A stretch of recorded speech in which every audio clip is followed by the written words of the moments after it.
अस्सलाम वालेकुम guys, hope you are doing well. हमने जो है वो लॉ ऑफ इक्विटी को जो है ना वो शुरू किया हुआ था। हमने उसकी हिस्ट्री वगैरह डिस्कस की। ठीक है, अपकमिंग लेक्चर्स में हम उसकी कंप्लीट जो मैगजीम्स हैं उनको डिस्कस करेंगे। ठीक है, लास्ट प्रीवियस लेक्चर में भी मैंने बताया था कि टोटल इसकी 12 मैगजीम है। आज उन्हीं में से हम एक को जो है ना वो डिस्कस करेंगे। आप इसको एंड तक ज़रूर देखिएगा और बहुत अटेंटिवली सुनिएगा, क्योंकि ये बहुत इंपॉर्टेंट कॉन्सेप्ट है इक्विटी के वाले से। यानी कि ये कॉन्सेप्ट जो है ना वो जुरिस्डिक्शन को डिटरमाइन करता है। ठीक है, कोर्ट ऑफ इक्विटी की। तो देखिए, आज की जो बेसिक हमारी मैगजीम है वो है equity will not suffer along without a remedy. Simply जो इसका मतलब ये है कि इक्विटी जो है ना वो उधर ही रिलीफ प्रोवाइड करेगी, उधर ही रेमेडीज़ देगी जहाँ पे जो है ना वो राइट इन्फ्रिंज होंगे। ठीक है, आपने एक मैगजीम भी पढ़ी होगी, ubi jus ibi remedium. ठीक है, लॉ ऑफ टॉट में या कहीं ना कहीं आपने ज़रूर पढ़ी होगी। ठीक है, तो इसका मतलब ये है कि where there is a right there is a remedy. जहाँ पे आपके राइट्स वायलेट होंगे, ठीक है, वहीं आपको जो है ना वो कोर्ट ऑफ इक्विटी रेमेडी देगी। ठीक है, अगर तो आपके राइट्स वायलेट नहीं हुए तो कोर्ट ऑफ इक्विटी जो है ना वो आपको रेमेडी प्रोवाइड नहीं करेगी। देखिए, ये जो मैगजीम्स हैं एक ही टाइम में, मतलब इन सिंपली अगर मैं कहूँ तो एक ही टाइम में जो है ना वो नहीं लिखी गई। ये स्टेप जैसे जो है ना वो चांसरी कोर्ट जो है ना लोगों को रेमेडीज़ प्रोवाइड करती गई, वैसे वैसे जो है ना वो ये प्रिंसिपल्स एस्टेब्लिश हुए। ठीक है, मतलब ये प्रिंसिपल जो है, ये 12 प्रिंसिपल्स हैं टोटल, जिनमें से एक आज हम पढ़ रहे हैं। ठीक है, ये एकदम से एस्टेब्लिश नहीं हुए। ठीक है, जैसे जैसे जो है ना वो कोर्ट ऑफ चांसरी जो है ना वो डिसीजन करती गई, जैसे जैसे जो है ना वो मैटर ऑफ फर्स्ट एक्सप्रेशन जो है ना वो कोर्ट के पास आता गया। ठीक है, वैसे वैसे जो है ना हर केस के सर्कमस्टांसिस की बेस पे, फैक्ट्स की बेस पे, ठीक है, और जो भी सिनेरियोज वगैरह देख के ये जो है ना वो प्रिंसिपल्स एस्टेब्लिश हुए हैं। ठीक है, तो ये उनमें से एक प्रिंसिपल्स है, जो कि बेसिकली एशबे वर्सेस वाइट केस में भी, ये केस जो है ना वो आपने पहले भी सुना होगा। केस में ये कहा गया कि multiple injuries claim bye multiplied. ठीक है, एवोल्यूशन ऑफ जो मैगजीम है बेसिकली, ये जो formulate at the time of Lord Nottingham. ठीक है, 1673 टू 82।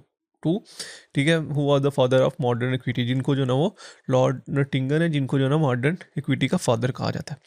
अगर हम मैगजीम में आने से पहले बेसिकली ये अंडरस्टैंड कर लें कि मैगजीम होता क्या है। ठीक है, it's a traditional legal principle that has been frozen into a concise expression. एक प्रिंसिपल्स पे बेस कर रहे होते हैं, ट्रेडिशनल लीगल प्रिंसिपल्स पे, जो कि कंसाइज एक्सप्रेशन जो है ना वो रखते हैं। डेट्स जो है ना वो वी कॉल्ड हिम इन अ मैगजीम।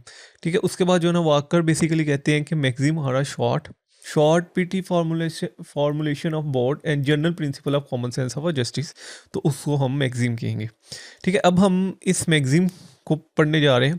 ठीक है, जो बेसिकली ये कहती है कि इक्विटी जो है ना वो उधर ही रेमेडी प्रोवाइड करेगा जहाँ पे जो है ना वो किसी के राइट्स वायलेट हो गए हो।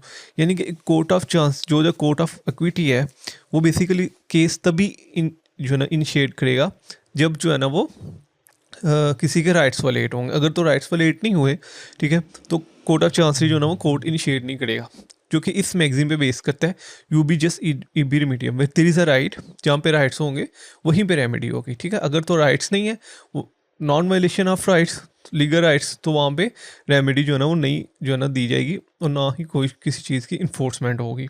अब जो जो बेसिक मैगजीम है, ठीक है, ये इस एक्सेंशियल पे बेस करते हैं। ये जो एक्सेंशियल मैं आपके सामने डिस्कस कर रहा हूँ, सबसे पहले तो ये है कि राइट एग्जिस्ट करना चाहिए। जैसे कि बार बार मैं डिस्कस कर रहा हूँ कि राइट होगा तो ही जो है ना वो ये मैगजीम कहती है तभी जो है ना वो रेमेडी दी जाएगी। ठीक है, a right is recognize by law, और उस राइट को जो है ना वो लॉ ने रिकॉग्नाइज किया हो।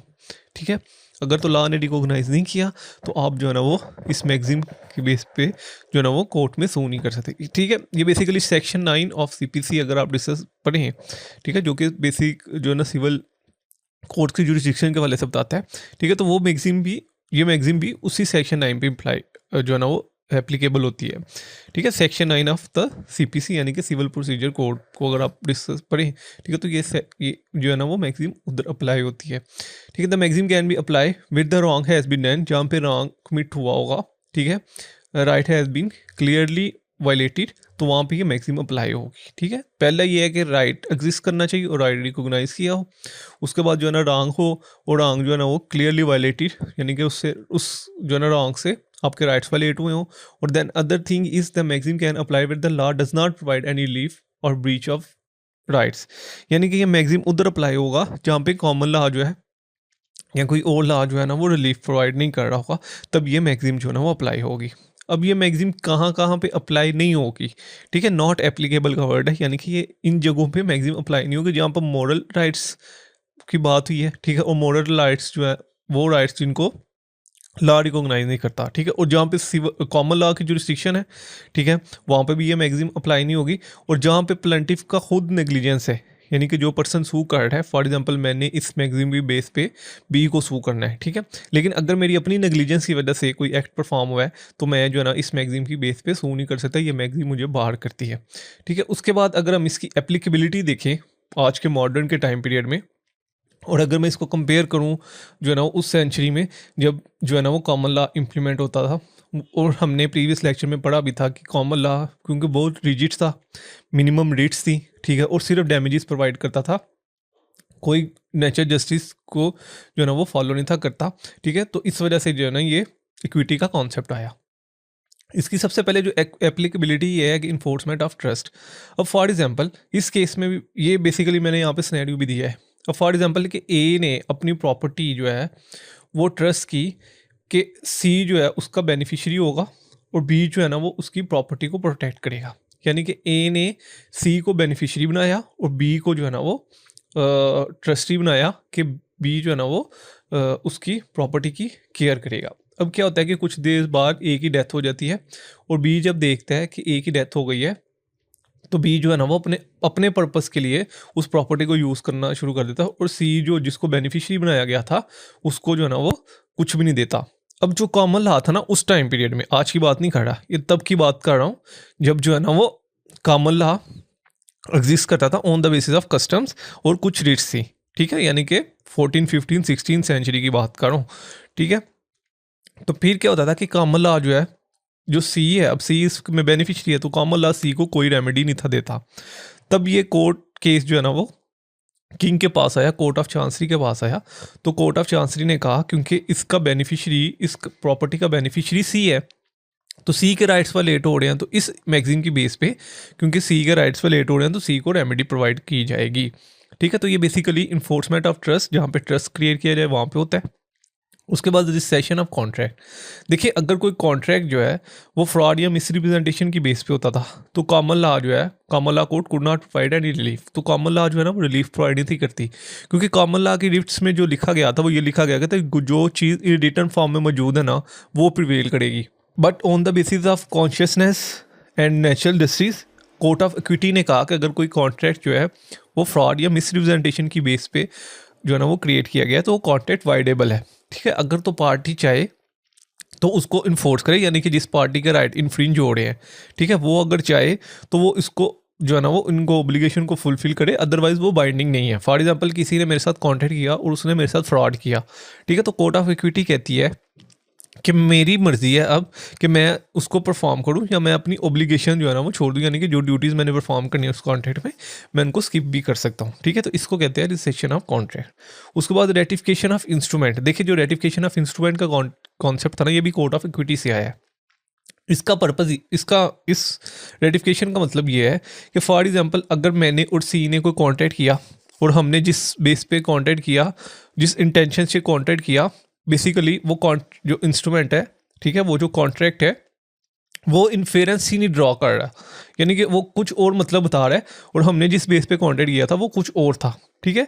तो जो कॉमन लॉ थी, कॉमन लॉ कोर्ट थी, वो कोई रेमेडी नहीं थी देती, वो कहती थी जो लिखा है वो ही है, ठीक है। लेकिन जो कोर्ट ऑफ इक्विटी है ना वो कहती है कि अगर तो कोई और इंटेंशन है और पार्टी ने किसी और इंटेंशन से कॉन्टेक्ट किया था तो वो उसको रेटिफाई कर सकती है, यानी कि उसमें कुछ चेंजिंग कर सकते हैं माइनर सी, ठीक है, कि कोर्ट ऑफ इक्विटी जो है ना वो रेमेडी प्रोवाइड करती थी। उसके बाद कैंसिलेशन ऑफ इंस्ट्रूमेंट।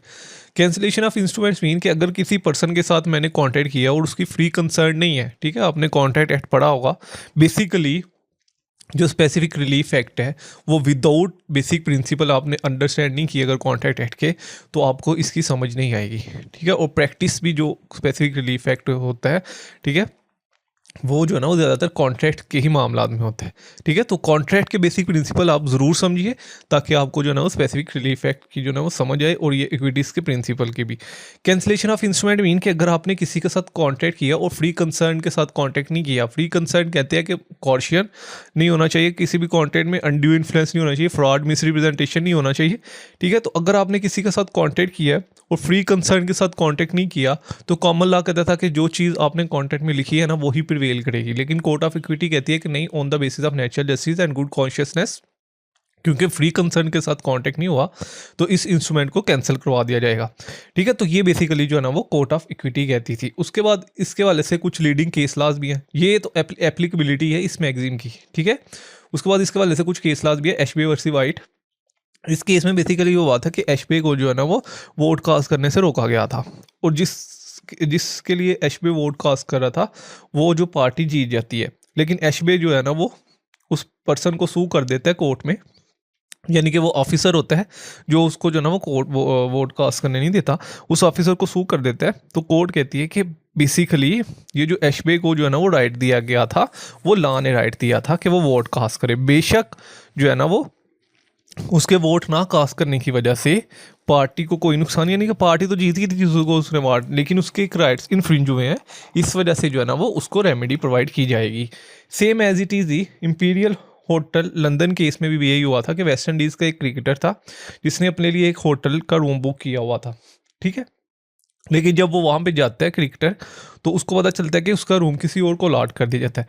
वो जो है ना वो उस होटल को जो है ना इंपीरियल होटल को सू कर देता है कोर्ट में। ठीक है, तो कोर्ट ये कहती है कि चूंकि इस क्रिकेटर ने पहले से ही अपने लिए स्टे का जो है ना वो होटल रूम बुक करवाया था, तो इसके राइट्स इन्फ्रिंज हुए हैं, तो होटल वाले जो है ना वो इसको जो है ना वो डैमेजेस पे करेंगे, और होटल वालों को डैमेजेस पे करने पड़े।